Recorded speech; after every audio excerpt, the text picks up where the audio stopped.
Hola, muy buenos días y bienvenido a este nuevo apartado Entrevista con el primer maestro. Bien, antes de empezar a hablar de lo que va a ser el primer maestro o los primeros maestros, porque vamos a citar dos de los grandes autores que nos han ayudado mucho en el desarrollo del carácter, me gustaría hacer un poquito de historia. ¿Historia a qué me refiero? Me refiero a que en los últimos 150 años en este mundo se ha escrito muchísimo sobre basar el éxito en la ética del carácter. Pero este paradigma ha cambiado en los últimos 50 años. En los últimos 50 años se ha insistido mucho en que el éxito depende de la ética de la personalidad. Este enfoque hacia la ética de la personalidad ha imperado sobre el carácter. Y no es que yo esté muy de acuerdo con todo esto, porque en función de todo lo que he estudiado, creo que la base sobre la que cimentar el éxito es fundamentalmente el carácter. Ahora bien, tampoco digo que lo de la ética de la personalidad sea malo. Bien, lo que me refiero es que la ética de la personalidad busca resultados y soluciones fáciles y rápidas de éxito, tratando de alterar procesos de interacción humana como influenciar a las personas, como una actitud mental positiva, como crear una buena imagen, es importante siempre estar sonriendo, etcétera, etcétera, etcétera. Y nos han enseñado una serie de respuestas de cómo organizar nuestra vida y de cómo presentar nuestro éxito de una manera que quizás en muchos casos va en contra del carácter, no lo han confrontado con el carácter. Con lo cual yo creo que las dos cosas deben de tener un equilibrio. Fíjate que la ética de la personalidad, de la que tanto han escrito últimamente y de la que he leído tantísimos libros, ¿los he llegado a comprender antes de haber leído la ética del carácter? No. Primero estudié sobre la ética del carácter y después estudié sobre la ética de la personalidad. Y fusionando primero el carácter con la personalidad entendí muchos conceptos que hoy por hoy me están ayudando a tener ese éxito que es el éxito que buscamos todos, un éxito duradero y un éxito que se basa en hechos contrastados. Bien, la técnica de la personalidad es importante, pero fíjate que se basa mucho en la manipulación, como te explicaba, en resultados rápidos, en quiero conseguir el éxito mañana, en aparentar ser alguien cuando en realidad no aparento lo que soy en realidad. No estoy en contra de esto, ¿vale? Pero es una solución efímera de éxito. ¿Por qué? Porque son parches que tienen las horas contadas. Fíjate, el éxito duradero hemos hablado que se basa en el carácter.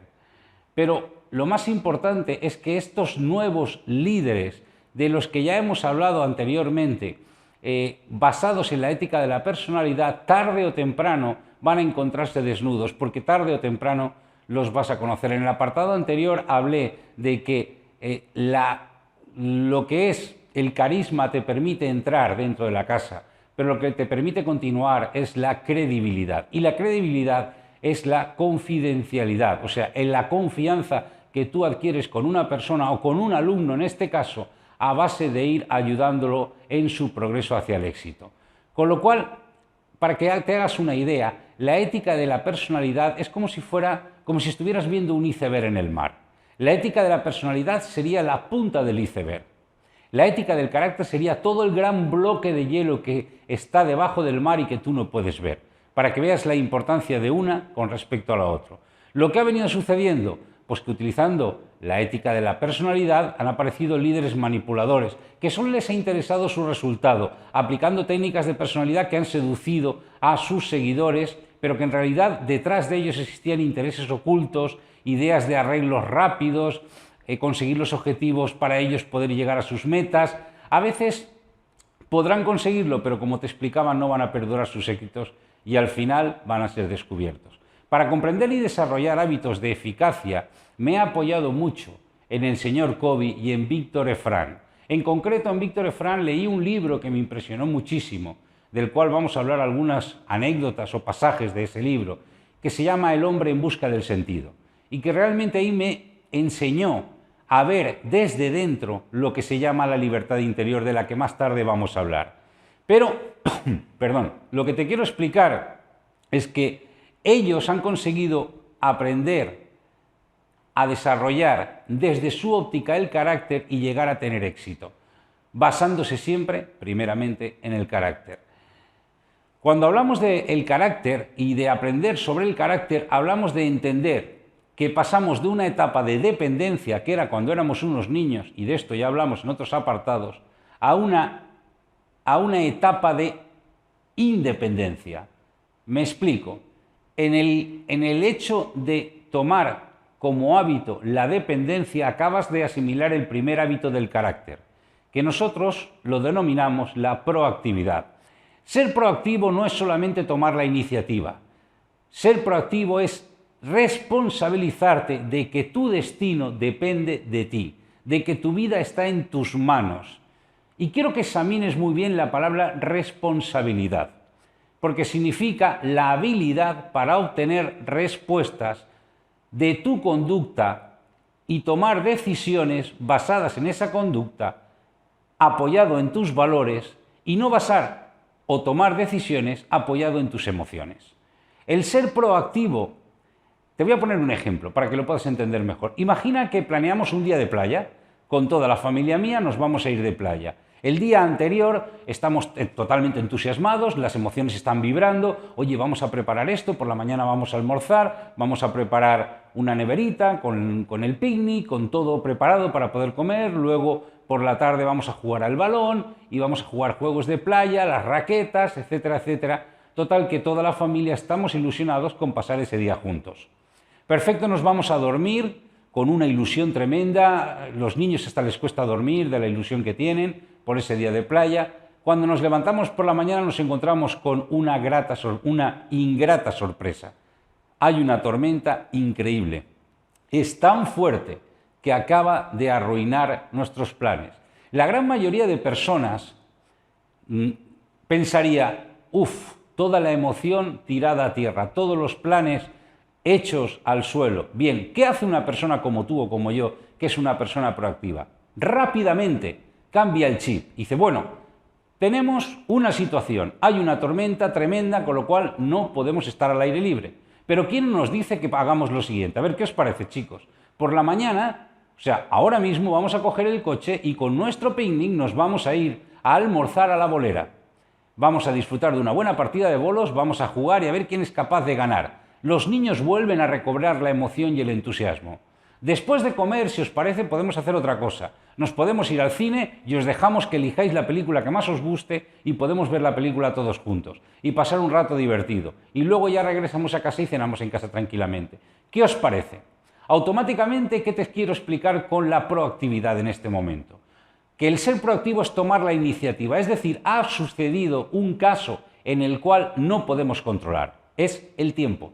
Y como sabemos que no podemos controlar el tiempo, lo que sí que podemos controlar es cómo vamos a reaccionar nosotros frente a esa circunstancia, al tiempo. Tenemos la opción de elegir, con lo cual automáticamente lo que hemos hecho es modificar todos los planes, pero no hemos cambiado la meta. La meta era pasar un día en familia. Hemos cambiado los planes, pero la meta continúa siendo la misma. Esto es lo que te quiero explicar cuando hablamos de proactividad. ¿Cómo reacciona la persona contraria al proactivo?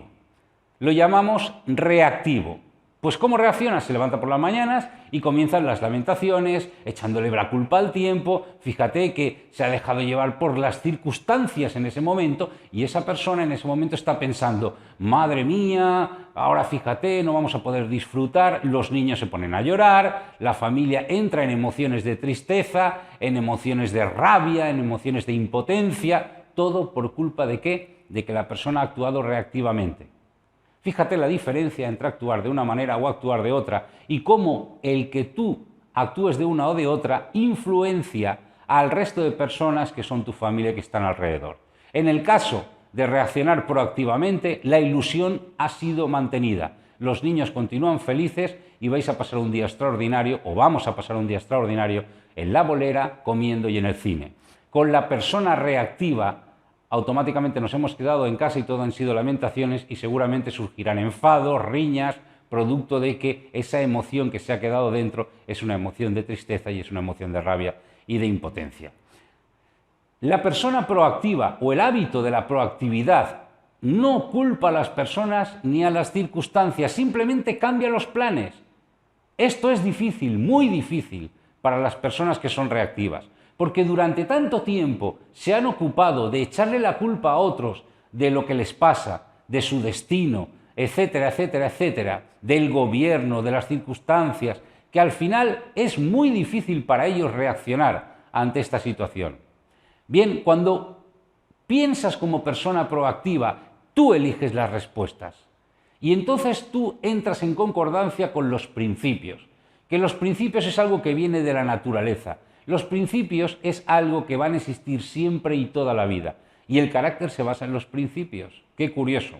¿Y en qué principio te estás basando? En tu naturaleza. ¿Y cuál es tu naturaleza básica? La naturaleza básica del ser humano es actuar, no que actúen contra él. Cuando tú actúas tomando la decisión, tú actúas contra las circunstancias. Cuando permites que las circunstancias actúen contra ti, tú te quedas abajo, hundido y con la moral por los suelos. Esta es la diferencia. Pero fíjate que siempre existe algún iluminado que te dice, es que las personas reactivas solemos reaccionar así por el determinismo, la teoría del determinismo. Y bueno, tú dices aquello de, ¿cuál es la teoría del determinismo? Y fíjate que la basan en 3 puntos, básicamente. La teoría del determinismo dice que el ser humano actúa en función de las circunstancias, que las circunstancias son las que controlan al hombre y no el hombre controla las circunstancias. Como tú comprenderás, es un principio para mí y para ti que estamos en camino hacia el éxito totalmente equivocado. Y ese determinismo de los que ellos hablan, dicen que hay 3 tipos de determinismo. El determinismo genético, en el cual la culpa siempre es de mis abuelos, porque por culpa de ellos tengo ese mal carácter, siempre estoy enfadado, veo las cosas siempre de la manera negativa. Mi abuelo era así y yo lo llevo en la sangre y entonces para mí es algo normal actuar así porque toda mi familia ha sido así. Eso es en cuanto al determinismo genético.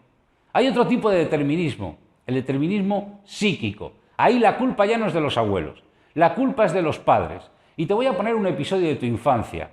Imagínate que llegas a una cita tarde y para ti la puntualidad es algo tan sumamente importante que cuando eras un niño te pasó un acontecimiento que te marcó para todo. Al llegar tarde a esa cita te pones nervioso, alterado, histérico. ¿Por qué? Porque cuando eras niño, recuerda que un día llegaste tarde al colegio o llegaste tarde a casa y tus padres te echaron una bronca impresionante. Te riñeron, te castigaron, te hicieron que delante de tus amigos parecieras un niñato. Y todas esas emociones que tú sentiste de rabia, de impotencia, de ver que por llegar tarde te habían tratado de esa manera y te habían maltratado psicológicamente, se grabaron en tu cerebro. Con lo cual, ahora que eres mayor, afloran esas sensaciones y por eso te afloran esas emociones de las que te hablé, de histerismo, impotencia, rabia, todo esto porque has llegado tarde. Pero es un determinismo psíquico que lo puedes borrar. Por último, el tercer determinismo lo llaman el determinismo ambiental. Ahí la culpa ya es de tu jefe, o es de tu cónyuge, o es de tu hijo. Toda tu vida está alborotada y está tu economía mal por culpa de ellos. Tú eres infeliz por culpa de ellos. Tú eres pobre por culpa de ellos.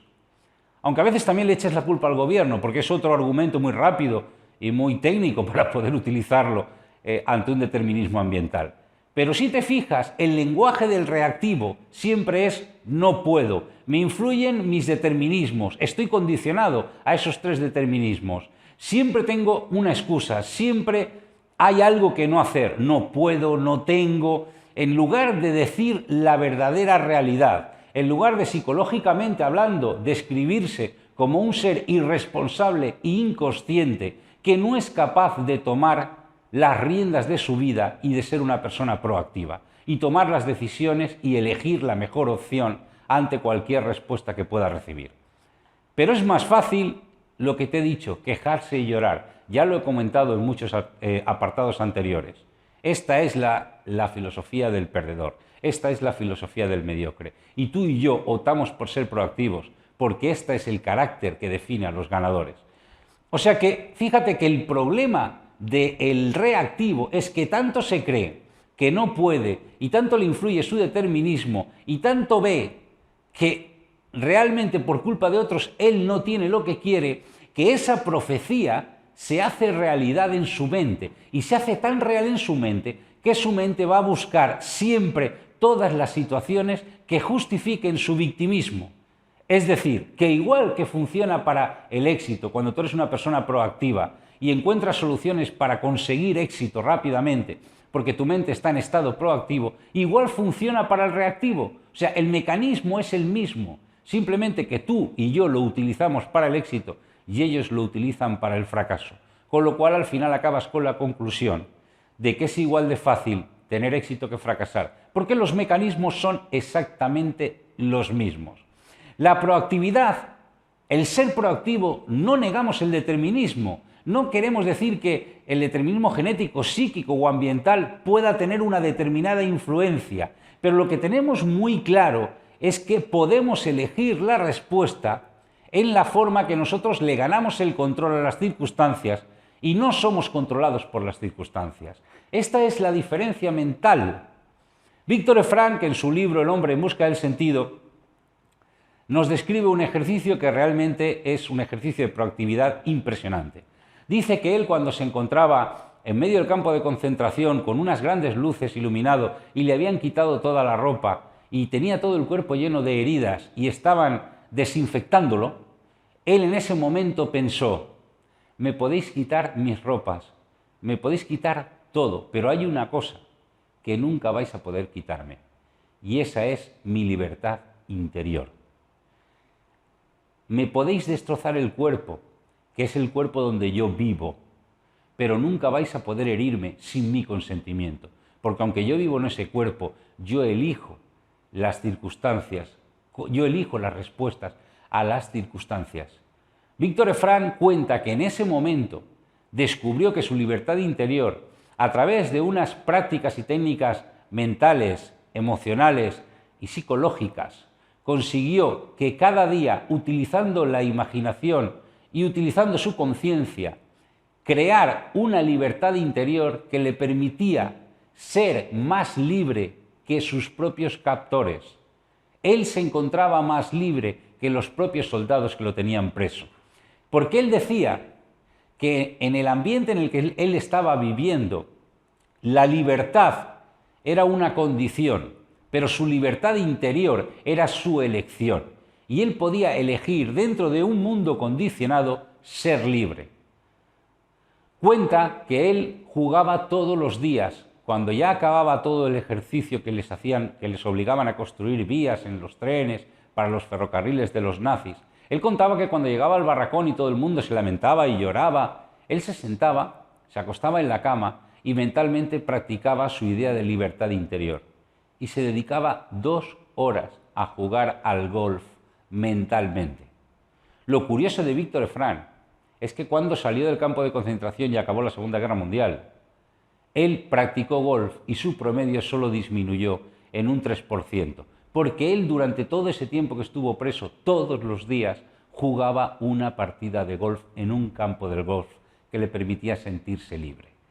Es decir, él eligió ser proactivo y tomar decisiones y tomar respuestas en función de las circunstancias y no que las circunstancias se apoderaran de él. Cuenta que una vez ya fuera de los campos de concentración, ya había pasado la Segunda Guerra Mundial y habían pasado muchos años, los que habían salido presos de allí eran los que habían salido libres de aquella prisión, eran aquellas personas que tenían un porqué vivir.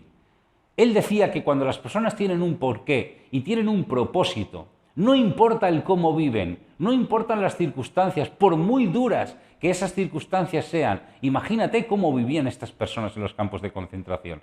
Pero solo sobrevivieron aquellas personas que tenían un porqué y que sabían lo que iban a hacer cuando terminaran el campo de concentración. Muchos decían: yo cuando salga de aquí voy a hacer los mejores pasteles de Alemania, yo cuando salga de aquí voy a hacer los mejores relojes, yo voy a hacer esto, porque eran sus profesiones. Todos ellos sobrevivieron. ¿Quién no sobrevivió? Aquellos que no tenían un porqué. Con lo cual, la proactividad y el hecho de tomar la iniciativa y determinar un porqué y un propósito te van a forjar en un carácter de ganador. Fíjate, ¿cómo vas a practicar tú todos estos ejercicios? Porque evidentemente tampoco es plan de que nos vayamos a un campo de concentración para entender la proactividad o para entender la libertad interior y empezar a practicarla. Los ejercicios los vamos a practicar de una manera simple. En el apartado anterior te dije o te aconsejé que hicieras una serie de ejercicios cuando fueras a tu trabajo para ser el mejor en tu trabajo. Te dije cómo practicar el poder del carisma, etcétera, etcétera, etcétera. Ahora te voy a decir otros ejercicios para que tú empieces a dominar la proactividad. El primer hábito fundamental del carácter. Y el primero de los ejercicios, por ejemplo, va a ser un ejercicio cotidiano. Es decir, cómo vas a responder a tus compromisos y tareas que tú tienes mañana. Puedes practicar tu proactividad en cómo vas a responder a una situación de tráfico en la cual tú vas a llegar tarde a tu trabajo. O cómo vas a responder cuando tu hijo es un desobediente, no te hace caso y se está comportando incorrectamente. Es otra manera de ver cómo respondes ante una circunstancia, ¿correcto? Otra de las maneras es cómo vas a responder a los problemas en tu trabajo, en tu negocio o en tu empresa. ¿Cómo le vas a dar solución? Es otra manera de practicar la proactividad. Como ves, en el apartado de preguntas que te suelo hacer siempre al finalizar cada apartado, te voy a hacer una serie de preguntas que te van a ayudar a practicar la proactividad. Recuerda una cosa, tú eres responsable de tu vida y de tu éxito y de tu felicidad, porque tú eres una persona proactiva. Muchas gracias y te veo en el próximo apartado. Hasta luego.